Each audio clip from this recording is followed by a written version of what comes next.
All right, welcome back to Schlock Talk. I guess we didn't really talk about what the other movie was. Schlock. What do you think, Chad? The first movie, was it Schlock? Uh, Before we get to talk about this movie. it seemed too, I don't know, what's the word that you used? No, it didn't seem like schlock to me anyway. It seemed more, Kind of a rough film. yeah, kind of Yeah. a bit rough to be maybe schlock. Yeah, well, it falls into the exploitation genre, so, I think with these movies, they were always trying to up the ante to some extent. And I don't know if they did it with the second movie we watched, which was Violence in Women's Prison, directed by Bruno Mattei. Now, granted, it's different director. And this movie was filmed 5 years later. The conditions in the prison, I would say, to some extent, are better. Although there's obviously still a lot of terrible things that happen in the second film. One thing that kind of helps out is, Emmanuel's there. This is off of the... I have to always plug this box set, Central World of Black Emmanuel. Totally cool character, and she's in so many movies. Like, there's 24 movies in this box set. She always has perfect hair. Well, in this movie, she has to. They make sure her one cellmate, what was her name, Pilar, makes sure she has a little tin lid to comb her hair and give it all looking nice.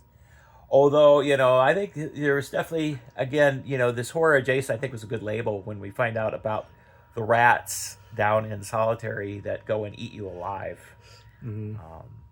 Probably one of my favorite scenes from the film because, I'm a horror fan. I don't know about all this prison violence, but I could tell you,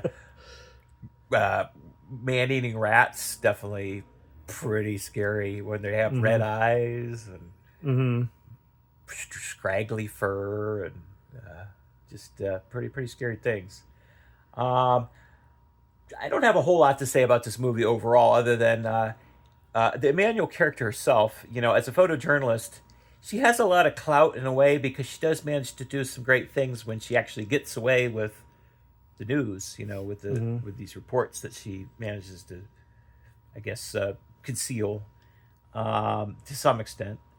And she always acts as a catalyst in these movies, I feel. Like, if she hadn't come to prison, things would have stayed the same. Some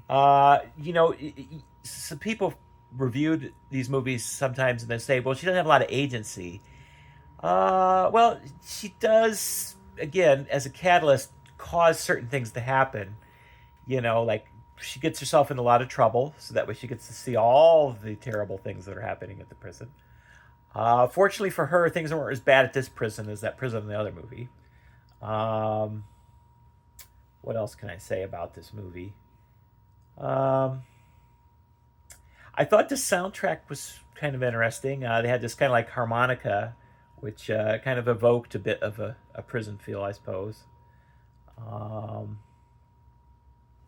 Seems like there was something else I was going to say, but maybe I'll remember while I'm talking to you about the movie here. So, what were your thoughts about this? I know you've seen other Emmanuel movies years ago. Did you remember this one? No, I don't remember this one, but again, I like this movie better. It kind of had more of a kind of a coherent plot, maybe better than the previous movie. Yeah, better than the previous movie. Yeah, it was maybe not as horrific, but it still had its moments. And then like you're talking about, kind of horror adjacent with the rats and the kind of the these like rats of the red eyes just pouring out of this pipe and so many and there's like so many rats, and they were like all they weren't like normal rats. They kind of looked, I don't know. I wonder if they were like dyed lab rats, because I don't know, they all had red eyes. I mean, it was like, either that was a lot of work putting all these little contact lenses on. I don't know where you find rats like that. Usually, like that's meant to make contact lenses.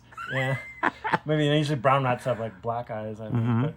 But I thought it was kind of a bit more enjoyable. There was a few more kind of tender moments in the film. It seemed like in the other one there wasn't really anything like that. I was going to comment, there are less actors in this one as far as overall characters to keep track of. Yeah, that too. And I think that helps with the depth of the characters a bit more. Right. I mean, to make it sound like there's 100 prisoners, but you only get to see a few. Yeah, like Consuela the person she comes in with, is sort of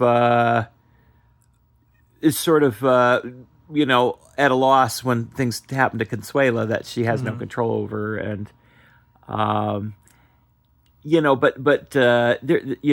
just interesting some of the characters like her. There's a few that I would say have a part, and I don't really know what their names were or things still. But I would say that at least a few characters were definitely a little bit more developed than.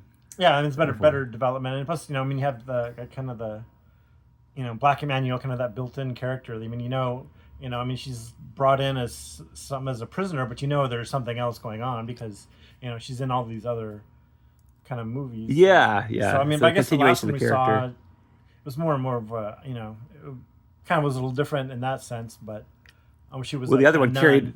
Oh, I thought you talked about the other movie we just watched with the the one prison where warden. she was a nun. Oh, yeah. That was kind of a bit different as far as and I don't think they revealed in that one whether she was a reporter. Did they? She just kind of leaves at the end. Yeah, that's kind of it just kind of ends. It doesn't really explain that, but like this one, it was clear what she was there for, and I don't know. I don't know. I mean, I think just with the kind of the toned down, brutality of it, it seemed like I thought it was a better film, and I enjoyed it more. Yeah.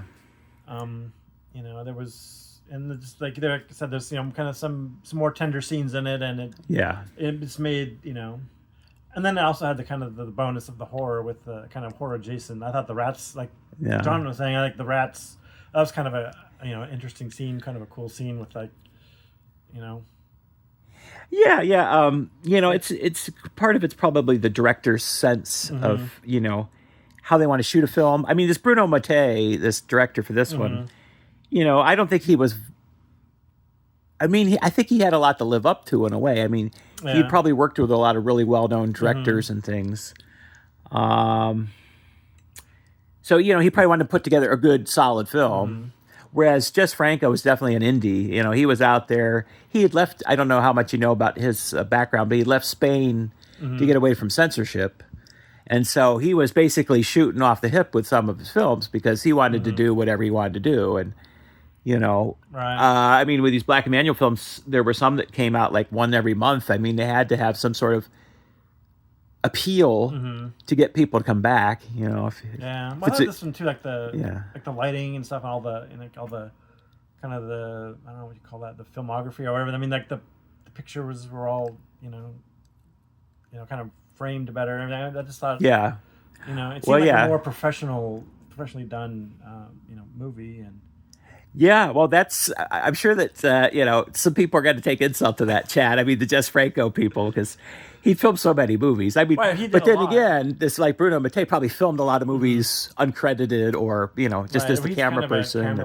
But I guess the Jess Franco just seemed more like almost like handheld video. Yeah, that's totally his style. He films stuff just for the hell of it, I think, sometimes, Right. Because I've seen movies where it's like, let's film this nature scene where it says, that in Dracula versus Dracula Prisoner Frankenstein, he's just has some scenes of like the sun through the trees and things. It's like, well, what's this all about? How's this tie in? Just grabbed a shot, like, oh, that's cool. This shot. Yeah. I mean, again, I'd be interested to see some of his other films and see how that compares, and maybe that was a anomaly, or maybe that was like this kind of his style. I don't know. It's hard to. Since I haven't seen any, it's hard to know. Yeah. Well, hopefully we'll get to our third movie today, which is Emmanuel in Prison, to see if it connects with this one. I don't know if we will or not. Is there anything else you wanted to add before we sign off here on this one? I guess this one would seem more like maybe a little more schlock, I guess. I don't know. Oh, yeah, the schlock factor. Yeah, I'm trying to think. I mean... Because it's definitely clearly an exploitation, like prison exploitation. Yes. It's a bit more formulaic. Again, this is 5 years later. 1982 was when this one released. More practice in making these types of movies. Yeah, so you probably have a lot more tropes showing up, more solid tropes. And some of the stuff is great, like the spoon dagger. Like someone had sharpened that spoon. They just left it there for that purpose. Yep, just ready to go. All right. All right, I guess that's it for that. Huh? All right. Well, cool. All right. Time to go eat. Time to go have some wonderful Italian food.